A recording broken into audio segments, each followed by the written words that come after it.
Hello everyone. This is going to be a short video. Um, this is just my, I don't want to say rant, but just my warning to those, who decide on games based upon the opinions of streamers. I want to make a case that, we need to avoid listening to these streamers, these YouTubers, especially these PC guys. Because these guys are very toxic, and if you listen to them, you miss out on quite a few good games. I'm gonna highlight 4 games today that are very good, but have gotten bad names and due to these streamers, especially these PC guys, these YouTubers. They are quite. I can't say it enough. Quite toxic. And they even got me before, because now I'm questioning whether or not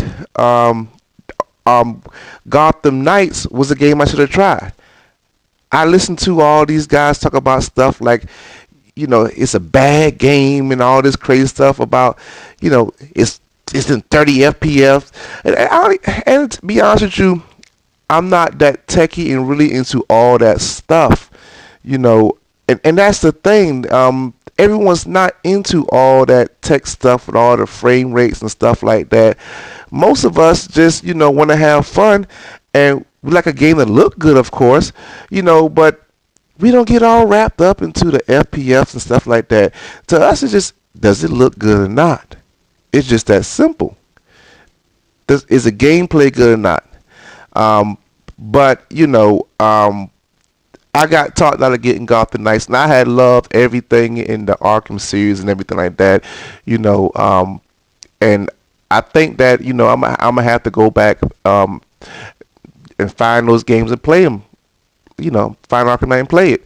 I know I can't do it right now because shoot, I'm about to go today, if GameStop has it, and get me Star Wars, and then next month Zelda come out, so I want to play those games. I even saw something today, a bad report on Zelda. I mean, these guys are just nuts. But anyway, I'm gonna start off with Forspoken.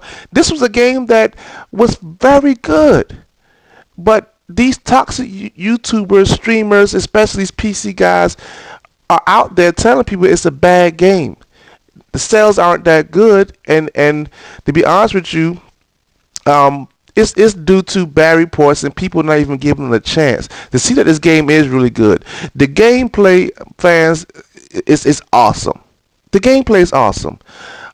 The fighting, the mechanics, everything works out. It is very, very smooth, and it is satisfying. It's a lot of magic involved. It's an open world concept. Now, I must admit, I'm not one of those completionist people, so once I beat the game, I'm done. But if you want those completionists, you have lots of stuff that you can do. They go around talking about the story, how cringy the story is. The story is not bad at all. The story is very good. And once again, I get a game to play, a game to have fun. Of course, some of these role-playing games, story is part of it. But at the end of the day, the story is, is not the thing I'm expecting to have some Oscar award-winning actor and all kind of crazy stuff in here.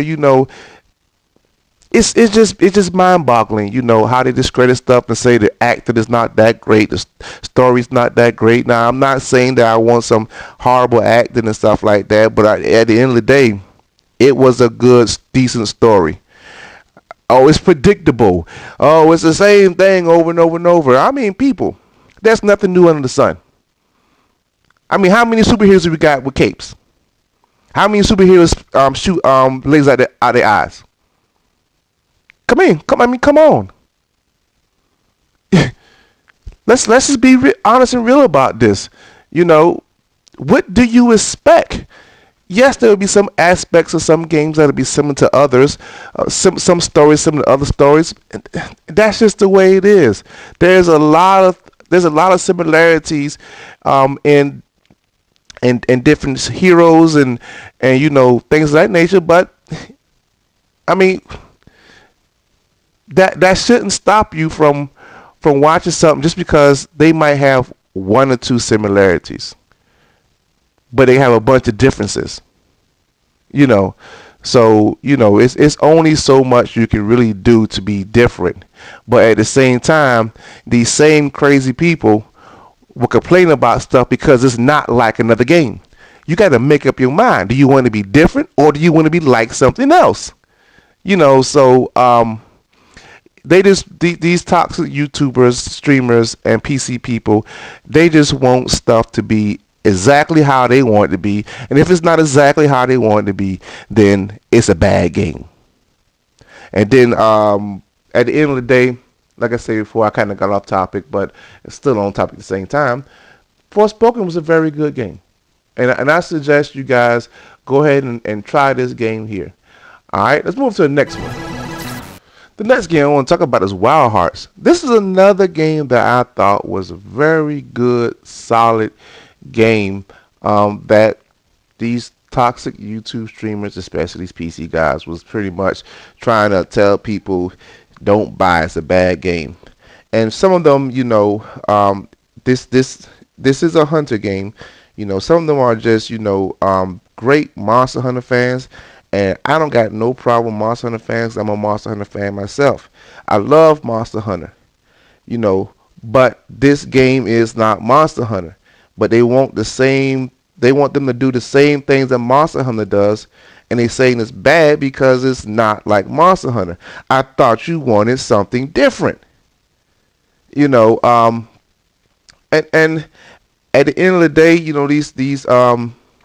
these PC people, once again, all this FPF stuff and all this crazy stuff, and they having stuff drop and all kind of, they having issues, technical issues with the game. Now, the game was made for consoles, so if they're having technical issues with the PC side, then that does not make the whole game bad.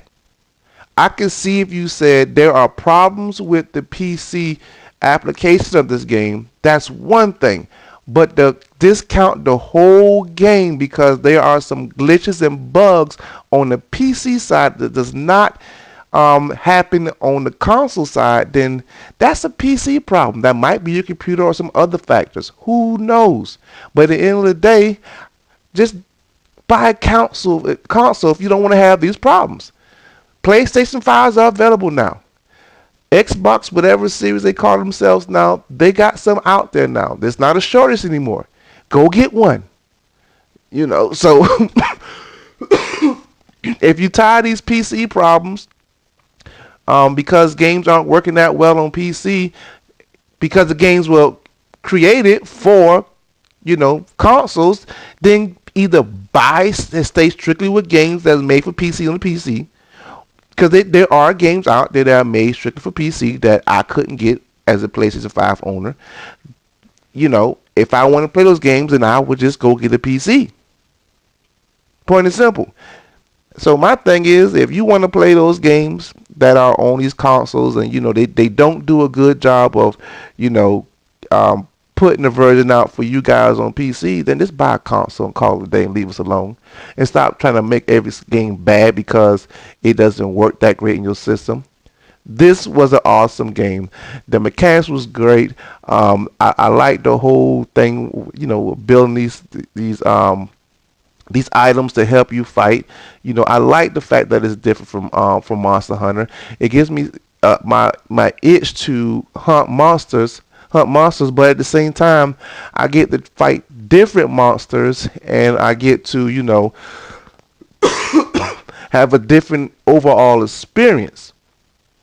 But I understand that some of you guys y'all love to play games after you beat the story. You want to keep on playing, you want to keep on hunting to get new items, to get new equipment. But and they didn't have initially they didn't have new gear for for after you complete the main campaign. But at the end of the day, that does not make the whole game bad. Everybody is not really in it for that. There are people like me who think all that stuff is cool, but I'm moving on to the next game. Once I beat it, I move to the next one. And most people are like that. Everybody is not a completionist. Everybody's not going to play this one game for 3 years, and that is okay. That is really okay. If that wasn't okay, then there wouldn't be so many games to choose from. So at the end of the day, guys, go give this game a try. Wild Hearts is an awesome game. All right, third game I think you should give a try that these toxic gamers, YouTubers, especially PC people are trying to ruin is Wulong Fallen Dynasty. This is an awesome game. I had a great time playing this game, and once again, this one went down to comparisons because the gameplay did not play exactly the way they wanted to play, because it's not playing the exact same way as Elden Ring or something. It's a different game. Oh, it's similar to Neo and Neo 2 in its gameplay. That's bad. Well, Dark Souls 1, Dark Souls 2, Dark Souls 3 had the same kind of gameplay as well as Elden Ring. That stuff happens. Let's get over it, shoot. The only one in that whole From Software series that's really, really, really, truly different is Sekiro. Some might say, well, Bloodborne is different. In a sense, it is, but at the same time, it's not a whole lot different. You gotta you now are you focusing from blocking now to doing this whole thing where you catch someone with the gun, but everything else is very similar as far as gameplay. So, and the only one that was really truly different was Sekiro. And on top of that, people are making these gamers are making this whole distinction between this and Sekiro. Which is better, Sekiro or this here? They're both different. They're both great games. Do they have some similarities with the whole deflect thing? Which is the whole purpose of the game. Well, not the whole purpose of the game, but a heavy part of their combat. I mean, they both share that. Sekiro was first to really put a heavy emphasis on that, a game that was strictly about that. But at the end of the day, that's just one similarity, and that does not make it bad. Once again, who was the first superhero to fly? Who made the first comic book? Did they have more comics after that? There's whole genres and movies and things of that nature. You was the very first horror movie should have been the only one. That's just the way it is, and now we call this whole thing, Souls-like games, things of that nature. It's an action RPG. That's the genre it's in. The Souls series, they have some certain mechanics that have been utilized in others games, but maybe we shouldn't call it Souls-like. It's still the action RPG. Maybe a hard action RPG is something that you want to make this great distinction between it, but at the end of the day, that's all they really are. It's no Souls-like, that's just crazy. But at any rate, this was another game that was very good that people are trying to say was bad. The mechanics are bad. I don't understand the flags. The flags don't make no sense. The flags does make sense.